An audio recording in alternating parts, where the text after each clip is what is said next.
Well, welcome to News Nation Now. I'm Kelly Beeson. We start with breaking news out of Georgia. A live look inside the Fulton County Superior Courthouse in Atlanta as former President Donald Trump and his co-defendants are expected to be arraigned today in the Georgia election interference case.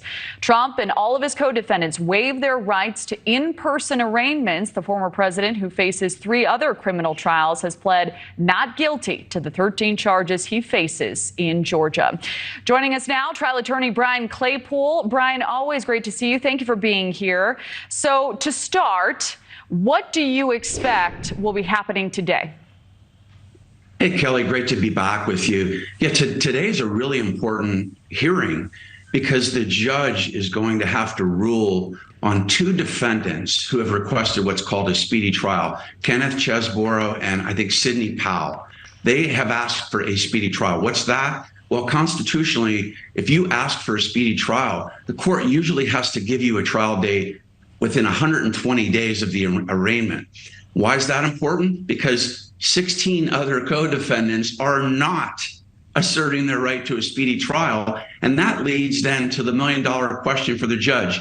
Does he sever the case against these 2 defendants that are requesting a speedy trial, have that trial heard separately from the other 16 defendants? Why is that important? Because this would be a brilliant strategic move if that's what they're doing, because then the other 16 defendants, including former President Trump, will see all of the evidence that's presented by the prosecutor before they're ever tried. So, Brian, what legal arguments do you think these defendants will be making with those requests that are present? Yeah, they're probably going to argue that they're not involved, that this big alleged RICO scheme does not involve them. They were not involved in any conspiracy to create false electoral votes. Brian, you know what? I apologize. We are now seeing that court is underway. We'll break in and having to read off a 98-page indictment when only, I think, 6 or 7 pages apply to us. All right, Brian, thank you so much for sticking with us. So ultimately, from what we've heard, do you think the attorneys have made an effective argument thus far for severing the case of Kenneth Chesborough? Hey, Kelly, absolutely. I mean, they're making a powerful argument. And in essence, what the lawyers are arguing is these are different allegations against 2 different defendants. One involves, I believe it was the alternate elector conspiracy that involved Chesborough. Then Sidney Powell involves the Coffee County issue with issues with the computers. And really the thrust of their argument, which I think is persuasive, is why would you want to have a jury listen, for example, to a mountain of evidence involving the alternate elector conspiracy involving Chesborough if it doesn't implicate Sidney Powell? That's not fair to Powell, and it's not fair to Chesborough equally. The jurors are going to hear a mountain of evidence regarding alleged crimes that they have not been charged with. And that's a really, really powerful argument. And this is going to be a really difficult decision for the judge. So how would potentially severing these cases of Chesborough and Sidney Powell impact the former president's case, if at all? Fantastic question. If the judge grants this request to sever these defendants, and by the way, this isn't just a severance of the 2 defendants want out of the other 17 defendants. This is a double severance. They then want to sever their cases, right? There's 2 severances that the judge has to rule on. And if the judge does sever Chesborough's case from Powell's case, then that's going to create 2 separate jury trials, Kelly. And I'm not sure who's going to go first, but why is that important? Because that is going to dramatically push back the trial date of the remaining defendants in the case. And how might this dictate, Brian, how prosecutors move forward now?